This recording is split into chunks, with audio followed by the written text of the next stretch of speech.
Hello, আসসালামু আলাইকুম। জি, আমি বঙ্গবন্ধু গেরিলা বাহিনীর প্রধান বলছিলাম। বঙ্গবন্ধু গেরিলা বাহিনীর প্রধান বলছিলাম।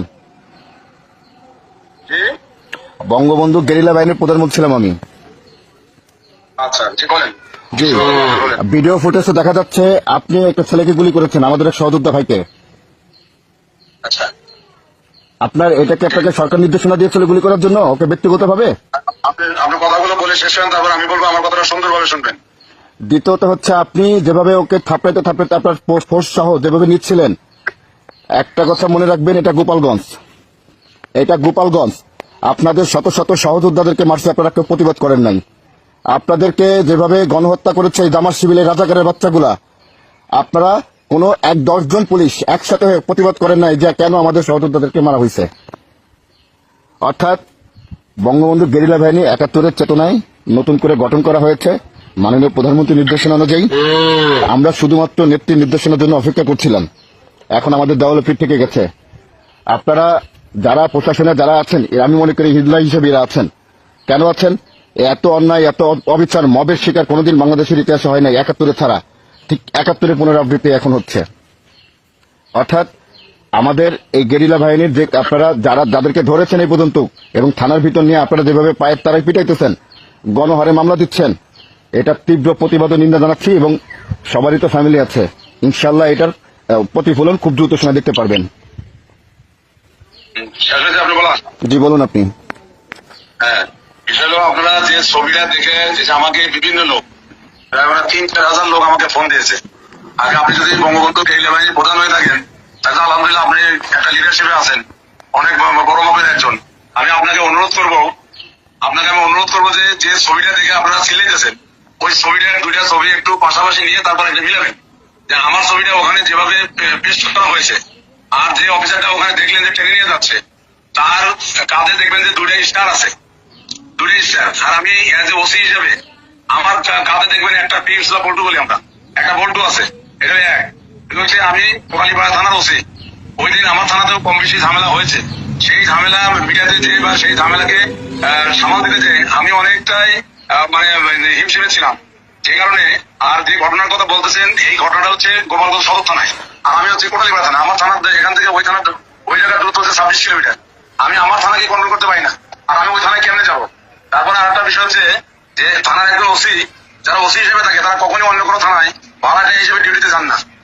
ওসির আন্ডারে যারা সাবঅর্ডিনেট থাকে, যারা জুনিয়র থাকে, তারা হয়তো অনেক সময় কোনো থানায় ফোর্স অফিসার শর্ট থাকলে, কোনো থানায় প্রোগ্রামে যদি থাকে, সেই থানা তখন যায়। কিন্তু একজন ওসি কখনো আরেকটা থানায় ডিউটি করে না।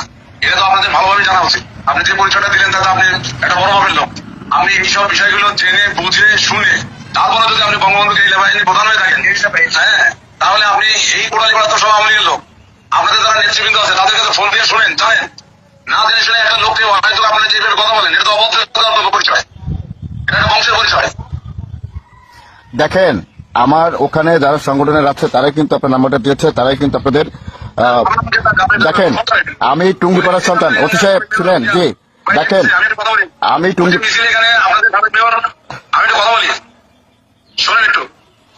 ওই দিন মিছিলে আপনাদের সাবেক মেয়র ওহিদুল আজহা, মতিয়া আজহা, ছাত্রলীগের স্বাধীন, ছাত্রলীগের লিটন, ছাত্রলীগের স্বপন সহ আরো তো প্রায় 2-2.5 হাজার লোক ছিল। জি, আমরা এই লোকগুলোকে জিজ্ঞাসা করতে যে আসলে সে কোথায় ছিল। এবং ওরা তথ্য দেওয়ার পরে কিন্তু আমি ফোনটা দিয়েছি, আমি জিজ্ঞেস করে কিন্তু ফোনটা দিয়েছি, কিন্তু একদম হুবহু আপনার ছবি, আপনার সবকিছু ওখানে একটা স্টার আলা ছবি, একটা স্টার।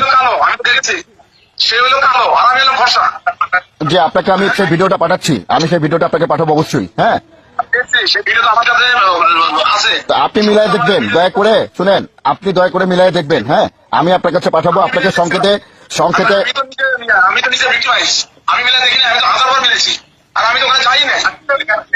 আমাদের 100 জনের মধ্যে 90 জনই বলেছে হ্যাঁ এটাই।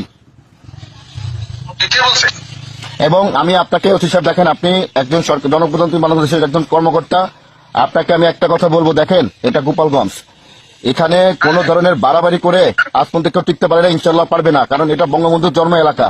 এখানে জামাত বিএনপি কোনোদিন এসে জায়গা পায়নি, ইনশাল্লাহ পাবেও না। অর্থাৎ আমাদের যেসব সহযোদ্ধা ভাইদেরকে আপনারা বাড়ি বাড়ি রাত্রে যে আক্রান্ত করছেন, হয়রানি করতেছেন, দয়া করে এই কাজের থেকে আপনারা বিরত থাকবেন।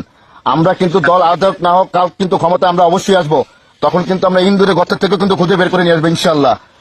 আমরা আমরা ঠিক আছে ভাই, আমরা কিন্তু যেটা না করবেন করেন, সেটা রাষ্ট্রীয় ব্যাপার। তবে আপনি যে বিষয়টা নিয়ে আমার সাথে কথা বলছেন, আমি আপনার কাছে অনুরোধ করবো, আপনি আবার সুন্দর করে ওই ভিডিওটা ভালোভাবে শ্রবণ করে দেখেন।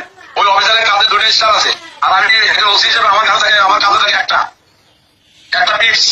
এটা আপনাকে বুঝতে হবে। আমি তো ভাবছিলাম যে আপনি বঙ্গবন্ধু কৃষি বাহিনী প্রধান, তাহলে আপনি তো অনেক বড় ভাবেন একজন। আপনি এই যে শুনেন অতি সাহেব, আপনি ক্রিটিসাইজ করে কথা বলবেন না। অতি সাহেব আপনি ক্রিটিসাইজ করে কথা বলবেন না। আমি বঙ্গবন্ধু গেরিলা বাহিনীর প্রধান কিনা প্রধান, আপনি যদি আমাদের সিনিয়র নেতৃবৃন্দের সাথে কোনো ধরনের কথা বলে থাকেন বা জেনে থাকেন, খোঁজ খবর নিয়ে দেখবেন। আমি কি জিজ্ঞেস করেন, আপনি তো বললেন। না না, আপনি কেন বললেন তাহলে বঙ্গবন্ধু গেরিলা প্রধান হয়ে যদি থাকেন, তাহলে তো আপনি এটাই সাইজ করেছেন আমাকে। আপনি জানেন আমি সারা বাংলাদেশে, শুনেন অতি সাহেব, সারা বাংলাদেশে গেরিলার কমিটি করা আছে। অতি সাহেব, সারা বাংলাদেশেও গেরিলার কমিটি করা আছে। একটা কথা মনে রাখবেন, ৭১-এর চেতনা কিন্তু গেরিলা বাহিনী করা আছে। আমরা কিন্তু পুনরায় স্বাধীনতা ফিরিয়ে আনবো, এই রাজাকারকে মুক্ত করে ছাড়বো। আপনি রাজাকারের পক্ষে যতই কথা বলেন না কেন, সাফাই গান না কেন, অতি সাহেব দেখেন, আপনাকে ভদ্র বলছে, এখনো বলছি আমি, আমার কোন লোক যদি অ্যারেস্ট হয় আজকে রাতে, দেখেন অতি সাহেব, আইন ভালো করে আমরা জানি, আইন আমরা ভালো করে জানি। আমরা কাউকে দেখি না। না না, আপনারা তো নির্বিচার লোকদেরকে আপনারা অ্যারেস্ট করতেছেন। এটা ভুল কথা ভাই। দেখেন সবার কিন্তু ফ্যামিলি আছে। অতি সাহেব আপনাকে একটা কথা বলি আমি, আপনি কমিটি মিডিয়া আমার সাথে কথা বলেন আবার। সবার কিন্তু ফ্যামিলি আছে অতি সাহেব, সবার কিন্তু ফ্যামিলি আছে, এটা মাথায় রাখবেন। ঠিক আছে, হ্যাঁ মিলে দেখেন আপনি ছবি।